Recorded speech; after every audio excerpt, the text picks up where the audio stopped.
Absolutely. Thanks, Alex, and thank you for having me here today. So good to have such a full house. Always happy to connect one-on-one with any of you afterwards to deep dive a little bit more on what we discussed.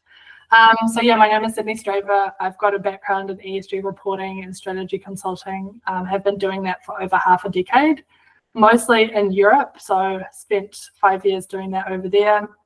Worked mostly with investors and businesses of all sizes to really help them integrate ESG or environmental, social and governance factors into their strategies. And I love doing that work, but miss the beautiful Pacific. So 2 years ago, moved back here with my partner, and we're now here in Auckland in New Zealand. But we work closely with businesses and investors in Australia as well. So we recently expanded our team to the ground there, and what we do within Bloom is that we do exactly what I did in Europe. We work with businesses, but also investors to really help them integrate ESG into their strategy. So what that looks like is that could be anything from really compliance work. We've now in Australia got the ASRS obviously coming in, which is the new regulatory regime behind this, helping businesses gear up for that. It could be policy development, really helping businesses understand, what are our key focus areas when it comes to ESG, what makes sense from a strategic perspective, and then assigning kind of the frameworks and governance systems, setting that up behind that. It's also about reporting, obviously, and also more strategic engagements where we also do deep dives with companies on various fronts. That could be writing a carbon reduction roadmap. It could be a deep dive into modern slavery in their supply chains, quantifying the impact of their biodiversity activities. So all over the place, really. Cool, and that's a perfect segue for my next question, because with ESG reporting, I know there's a bunch of different frameworks. I've heard you refer to them before as like the alphabet reporting framework soup. And, they can be a little bit all over the place with sort of identifying which frameworks are suitable for which companies and which jurisdictions and all the like. I'm curious to know from you, Sydney, and maybe within the context of the ASRS reporting standards specifically, as we're mostly in Australia, although there may be some New Zealand members that have joined specifically for this. How do you navigate sort of dealing with different frameworks and standards and choosing the right sort of frameworks and standards to align with for different sorts of clients? What does that sort of process look like? That process is quite difficult because for a long time, and especially when I started my career, there were just so many out there. The good news is that we're now really going towards a unified framework. So the ASRS, for example, is based on the International Sustainability Standards Board's sustainability frameworks, which is a globally accepted framework, and national regimes are looking to implement those. So what I guess it comes down to at this stage, we're really at this kind of unification of all those frameworks, which is a good relief. But still, and that kind of goes back to kind of the key steps required for a job in this domain, is really being able to apply judgment to which frameworks is actually most relevant in which setting, and really thinking about that. Yeah, awesome. And also keen to sort of dive deeper into with compliance. As someone that prepares reports, you can do all the work in sort of gathering the relevant data and aligning with relevant standards and measuring scope 1, 2, 3 emissions. But there's also that assurance piece. How do you sort of provide that assurance piece for your clients, that they have confidence in what they're reporting is true and accurate? I know, for example, that typically companies will, try and find someone like PwC to provide that rubber stamp, because theoretically, if PwC have done it, then they've got the sort of, license to pin it back on them if it all falls apart. But as a smaller operator, how do you provide that assurance, and what does that look like? Yeah, so assurance in itself is actually a kind of different domain in the ESG space. So you actually need to be qualified to be able to be an assurer. We at Bloom, we're not assurance assurers. We don't have that qualification, but what we do is we prepare the reports that then the companies go to the assurers with and say, hey, we do need a stamp on this.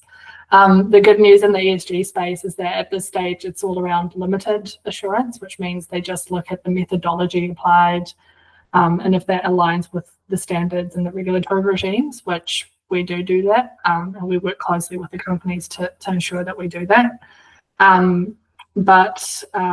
Yeah, they basically take it away from the work that we've done and go to their assurer to get that tick.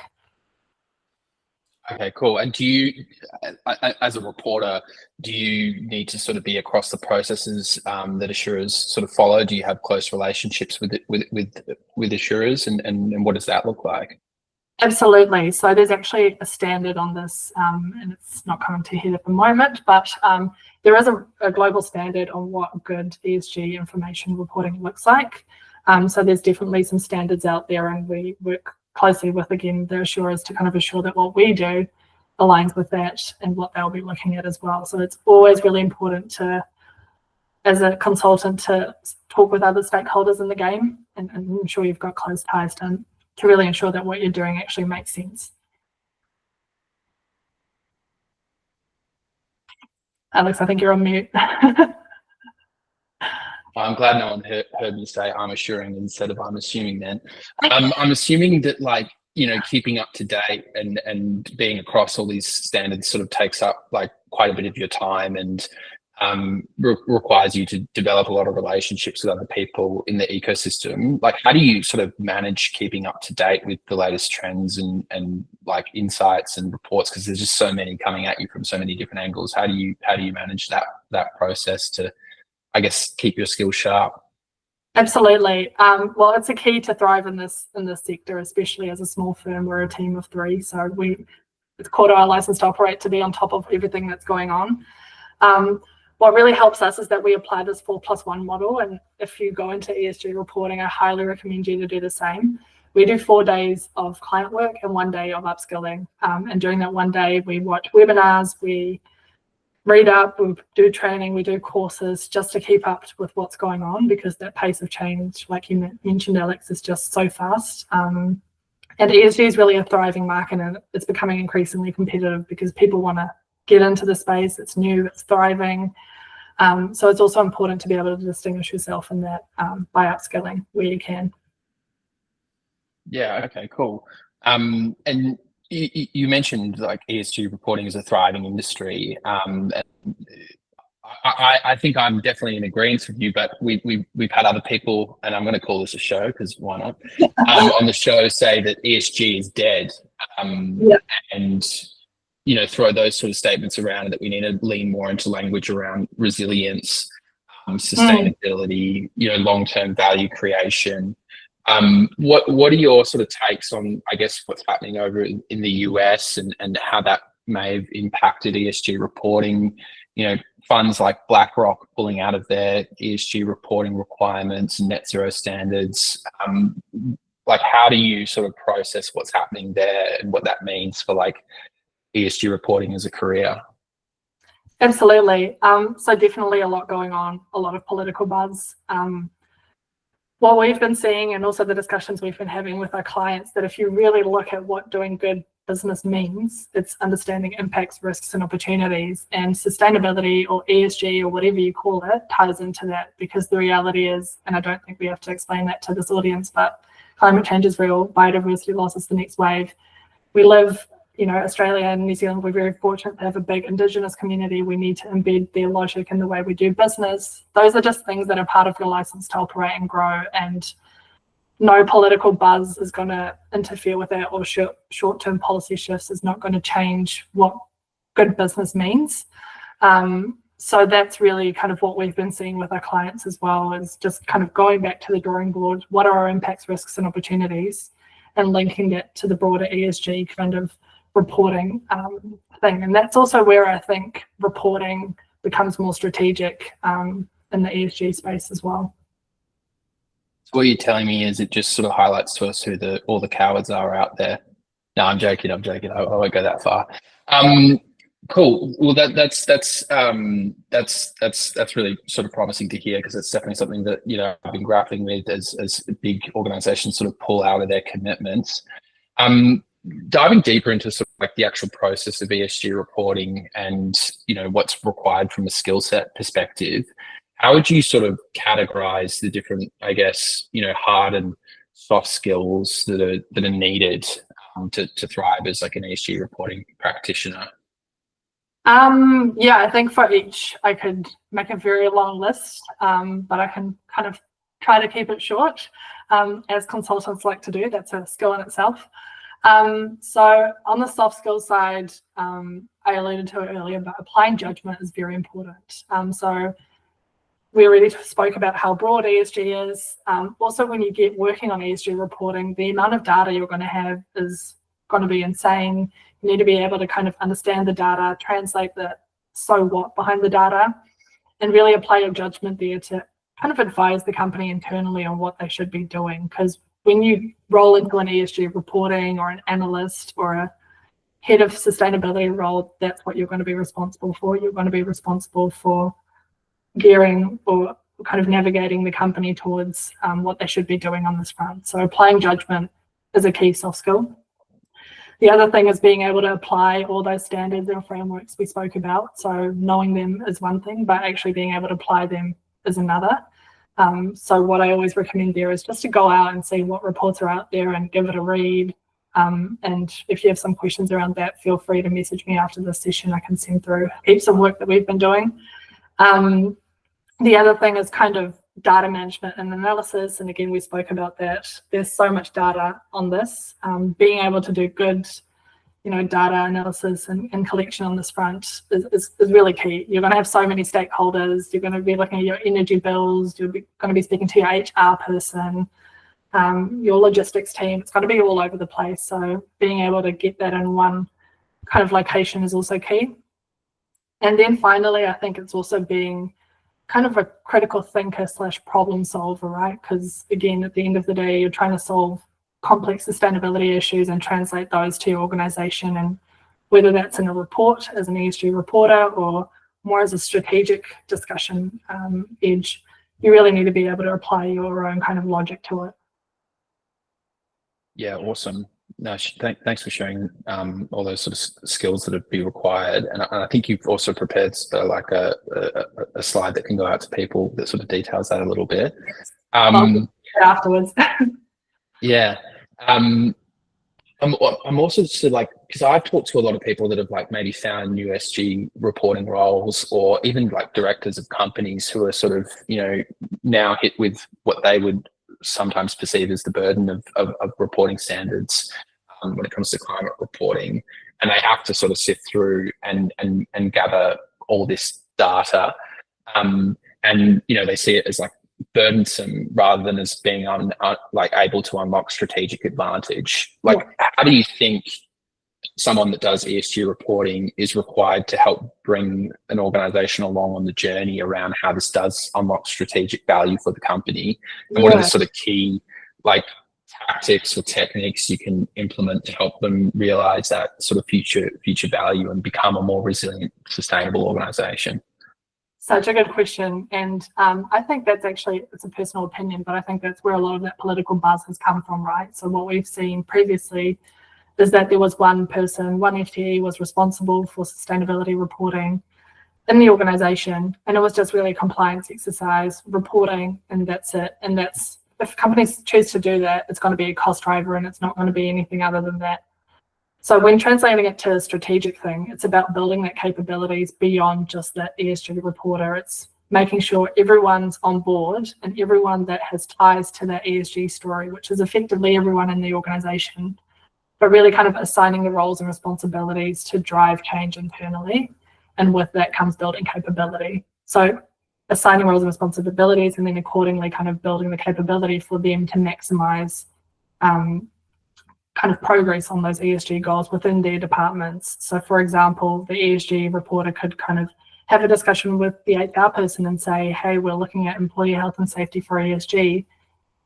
What do you think we should be doing? And actually getting their buy-in, and vice versa, making sure the HR person feels responsible to actually make progress on those goals within the department. Yeah. Okay. So like it's really like integrating and embedding the principles of the report across, the different sort of functions of the organization, and making sure it sort of like becomes part of common practice. Absolutely. At a high level. Yeah. Yeah. And okay, cool. unfortunately, the bad news is that you're going to have to, have a few rounds of reporting. You're going to have to get data. You're going to have to establish the baseline first. And when working with our clients, we like to say there's kind of like a hierarchy of needs, we call it, where you first kind of set the foundations, you look at what's important for the company, and then you start reporting on it. And after, a couple of reports or a couple of kind of cycles of good data, you can actually start working towards impact. And that's where that strategic value creation starts to unlock as well. Yeah, cool. So I guess just being like upfront about that from the outset, that it will take a few reporting cycles to unlock that strategic value is probably pretty crucial. Absolutely. Yeah, cool. I might just hand it over to the crowd to ask any questions that they may have. Does anyone have any particular questions they want to? Dave, go for it. Hi, Sydney. How are you? Good, thanks, Dave. Nice to meet you. How are you? Nice to meet you. I'm very well, thank you. I'm sorry I missed the very beginning, just tech issues. But the main question that I have regarding all of this is specific analytics programs that are sort of industry standard at the moment, and what employers are looking for as far as like expectations on which skill sets you have, whether it's within SQL or R or Python or any of those sort of really focused areas. Do you sort of know what people are looking for at the moment? Like, what are the things I could be really focusing on as a person who's a dad and working and everything else, so very limited time. So is there specific things I could be focusing on, specific ESG ones, or is it just plain data analytics? Great question, Dave. I think there's two kind of answers to this. So one is ESG inherently kind of only requires good Microsoft Excel and PowerPoint skills to be able to thrive. A lot of it comes down to being able to work in Excel. The other answer to it could be, if you really want to deep dive in, let's say, climate, Python skills could be very relevant. So we're talking things like climate scenario analysis, where, you model the impacts and risks of the companies across various scenarios. That's where that kind of program experience could come in handy. Some organizations do like that. But if you're pure looking at ESG reporting, Microsoft should be a good. Should be adequate. Yeah. Okay. All right. Awesome. So if I was to brush up on Python skills, is it just the Python, or is SQL and the other ones relevant in the industry right now? Or it could be relevant again if you kind of choose to go down towards that more like quant domain in this space. It's good to add here that there's also the ESG reporting platform side of things. So there's a lot of software developers out there. That could be another interesting avenue to explore. However, that in itself is more kind of like tech/software development rather than actual ESG reporting. So we, for instance, are strategy consultants, but we work very closely with software providers because we don't have that in-house. But they actually don't work with the companies. We work with the companies for them. Yeah. Okay. All right. Perfect. Okay. I think that answers my question. Great. Thank you. Oh, great question, Dave. Thanks. Thanks. Awesome, Dave. Does anyone else have any questions they want to ask Sydney? Hi, Sydney. I just had a quick one, Alex. Just to follow up on Dave's question, what kind of software are you using? Maybe just one or two examples. Cool. Yeah, absolutely. We partner with a few because this space is highly fragmented. There's so many providers out there. So we work with an Australia reseller of Workiva, which is one of the market leading software providers, Planet 6, and we also work with Position Green based in the EU because we also have EU clients, and Position Green is quite the market leader there. So great. Okay, thank you. Do those ring a bell? Or I've been doing like a deep dive into the different offerings and the different features. Workiva was one I was recently looking at, but the other two I hadn't heard of. So that's because I've been looking at basically Australian providers. Yeah. So it's probably why I haven't come across the other two. But no, that's awesome. Yeah, amazing. You're happy to chat on that anytime, Omar. There's so many out there. So yeah, there's a lot. Great. Thanks. Awesome. Thanks, Omar. Does anyone else have any sort of questions they want to ask Sydney? Aditi. Hi all, thank you for organizing it. A quick question, like other than Python and the Microsoft skills, is it useful to learn GIS or this is like inbuilt in the softwares that we use? So is it useful to get the training for GIS and others as well? GIS being geographical information systems, Aditi. Yeah. I personally haven't applied that in my career thus far, and I haven't also heard of that being kind of a required skill to land a job in this space. So in my opinion, I wouldn't waste any energy on it unless somewhere you want to work does list it as a prerequisite. Oh, okay. Just a quick one on that. That's typically more, I think, the nature-based reporting, Aditi, which isn't sort of mandatory or like legislated, but some organizations do it voluntarily. So like it could be something that you look at to like add an extra string to your bow if an organization has an interest in reporting on nature and better understanding their dependencies on nature, which like is probably going to be legislated in the next 5 years. I say 5 years just because that gives enough time frame to, potentially be realistic. Is it Enrique or Enrique? Oh, yeah. Yeah. Hi, Sydney. Hello. I think my question is more related to transferable skills. I've been working with sustainability, but more specifically in the good environment for all of my career. And what I see right now is some difficulty in making potential employers see that all of my skills, which is sustainability rating, is some way of reporting. But they actually don't see that just because I don't have a specific experience maybe with TFND or TCFD or all of these more specific frameworks. But in the end, the background knowledge is sort of the same. So if maybe you have any specific tip or recommendation on how to flush that out. Yeah, I am going to be a little bit cheeky here. So Alex and I actually run an ESG strategy seed that helps individuals actually kind of learn all the skills we talked about, but also apply that to a case. And I think the case in itself is actually kind of the answer to your question, because I think companies and employees always want to kind of see proof of that you've done something. Obviously, it sounds like you've got a great amount of experience in the space already, but I think for employers to actually say have some tangible work that they could look at showcasing, like a case study or something that you've worked on, is always an extra kind of flavor and add-on that could be beneficial for your discussions. Thank you. Awesome, thanks, Enrique. Anna? If you want to come off mute, Anna, unless you've mistakenly raised your hand. Oh, you're on mute still, Anna.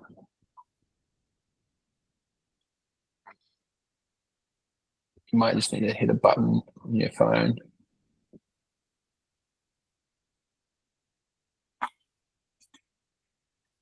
Yeah. Oh, no, not working. Okay, no worries.